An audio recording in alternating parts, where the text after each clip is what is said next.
everyone, and welcome. This is the FOC back with this week's news to review.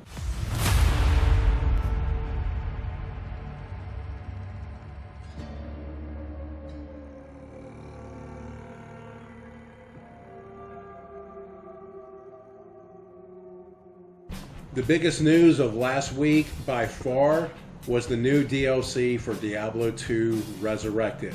This remastered version of a 26-year-old game just got new quality of life features, a loot filter, more stash tabs, and a chronicle system.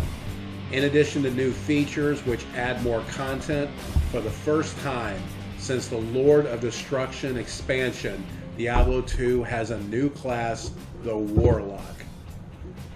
This was a risk. As much as the hardcore D2 fans love D2, there was always the possibility of fans saying, "You just ruined my favorite game." However, reactions across the internet have been mostly positive.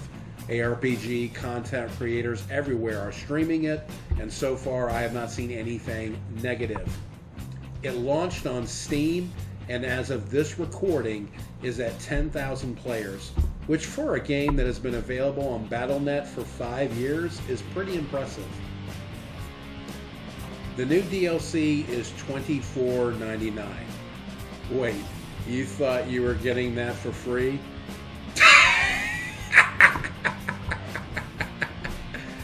You're serious? Who do you think you're dealing with here, Grinding Gear Games? Getting back to reality, the other big news from that Diablo stream, the second class for Diablo 4's next expansion has been confirmed, and surprise, it's the Warlock. The Warlock will be the second class for Diablo 4's second expansion, the Lord of Hatred. Deeper details on that will come on March the 5th, to which I'm sure we will get another tease about a big announcement for BlizzCon. Seriously, guys, these announcements for the next announcements are silly. Just put your deeper dives in a blog post that we can read and save the announcements for things that are actually exciting, like new content for Diablo 2 Resurrected or another RTS StarCraft game. My career has been a fight, a long, brutal, but necessary fight. It has been revealed that the best in the world, CM Punk, will be on the cover for the base game. He will be the main subject of WWE2K's annual showcase mode. The player will get to experience CM Punk's greatest moments, such as his matches against The Undertaker and Randy Orton. There is no word yet on if other memorable moments from Punk's career will be in the showcase mode, such as "Good luck."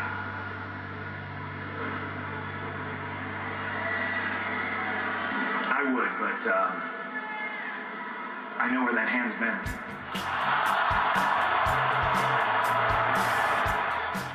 Pre-orders are available now, and wrestling fans have 4 choices. The CM Punk $70 edition, also known as the base game. The King of Kings $100 edition, aka the boss gets his own cover. The Attitude Era $130 edition, aka no, we aren't finished milking that old cow yet. And finally, the redundant Monday Night War $150 edition, aka you're just a mark, bend over and let us have our way with you. On a serious note, I am not normally a guy who complains about higher priced editions of a game. I get it. It's capitalism. Fans have the option of saying no. Blizzard has been doing this type of thing for many years, and I've never had a problem with it. But what 2K has been doing is frankly insulting, and it's a slap across the face to its fans. Gamers tend to be on the lower end of the economic scale. The $150 edition for 2K25 was not the end for consumers. 2K released late in the year DLCs that everyone had to pay extra money for. So what's the point of these higher priced editions if you're going to continue to fleece me for more money? Plus, PC players like me did not have access to the island, which was the game's newest feature. So to say I was a bit peeved when you locked Goldberg behind the island would be an understatement. By doing that, you told me, the consumer, that despite spending $150 on your game, it did not matter. The only reason I might purchase the base game of 2K26 is because CM Punk is my favorite wrestler in WWE and I want to play his showcase. I will not be purchasing any of your higher price editions, and if this sort of practice continues, this will be the last time you get any money from this wrestling fan. All right, strap in. It's been another crazy week in the Delta Quadrant. We're still scrambling to survive. Resources are critical, so we're hunting for deuterium in the nearest system.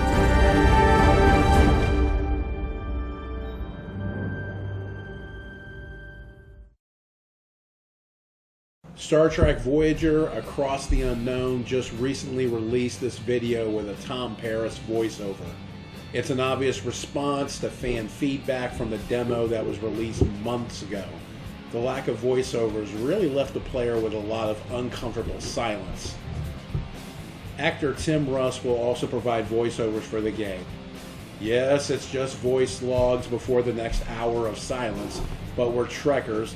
We take any bone thrown our way, plus any diversion to help us forget pacifist Cleons and hippie commandants are welcome.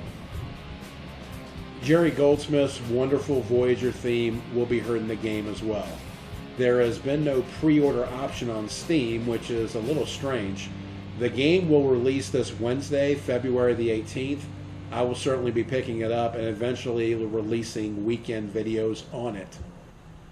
Speaking of my weekend playthroughs, I have had an absolute blast revisiting Star Wars: The Old Republic. This was a game that I had a ton of fun with back when it launched. It's still the best leveling experience I have ever had in an MMORPG. I still have my Darth Malgus statue as well as the memories. I haven't touched the game in almost 10 years, so I decided to start on a new server with a new legacy. I plan to finish up the Sith Inquisitor storyline before moving over to the new Star Trek game. I do want to keep new games the focus of this channel, but I will certainly pick up the SW Tour Saga again in the future and go through all the classes before pushing forward with expansions. That's the news for this week. Please like and subscribe, and I will see you soon.